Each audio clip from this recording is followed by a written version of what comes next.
I've not had a long-term background in education policy. There are two things in education that I had to learn quickly: education policy and education politics.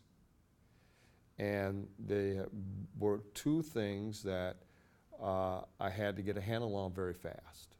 So I had become, and I spent enormous amount of hours focused in on the policy side of education, what works and what doesn't work. And that education solutions are not simple, they're complex. And some people have the ability to simplify them, and it doesn't really solve the problem. They're very complex.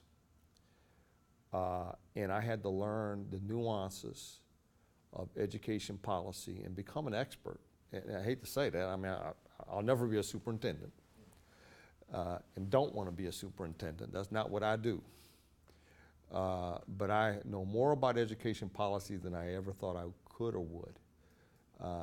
And I feel very conversant about most things in education now. But I had to learn that quickly, and I had to get folks like Eric Fingerhut,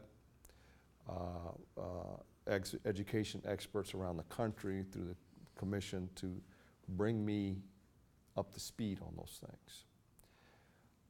So urban education is very different than a lot of other things, because you have other issues there too. Then education politics.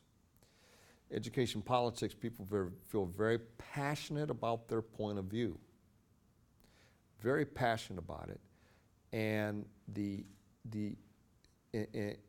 passion level is very high and very intense. An example of education politics are these charter schools. They're called community schools by state law.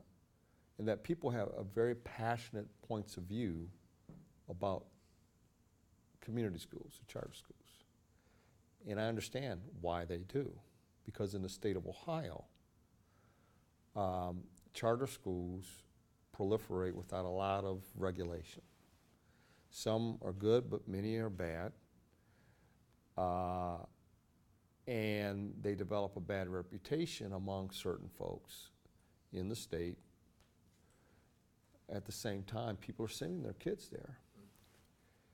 And so when we dealt with education, I said, well, do we deal with the issue of charters?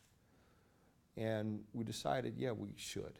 And the reason is because 15,000 of our kids go to charter schools in Columbus out of 65,000 young people that have received public education. In Columbus, 15,000 go to charter schools. Furthermore, about 25% of district school students go back and forth between charter schools and district schools. So we're already talking about our kids that are going to district schools, and in addition, charter schools are already publicly funded. So they're proliferating. 17 new ones this year. And so the state has not done as good a job in promoting good charters.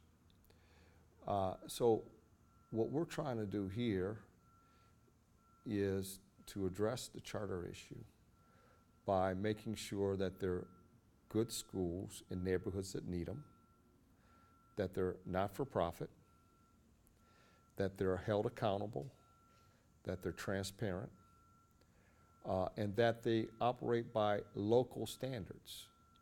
None of those things happen at the state level. So 1 meal of this 9 meals could be used for that effort. So that was a big debate. Do we try to comprehensively fix education, or do we just fix one part of it? And I think the conclusion of the commission, and this is a big issue here, was let's deal with all of it. You know, we have the chance, maybe our only chance, to deal with public education across the board. And this is the package, the reform package for November.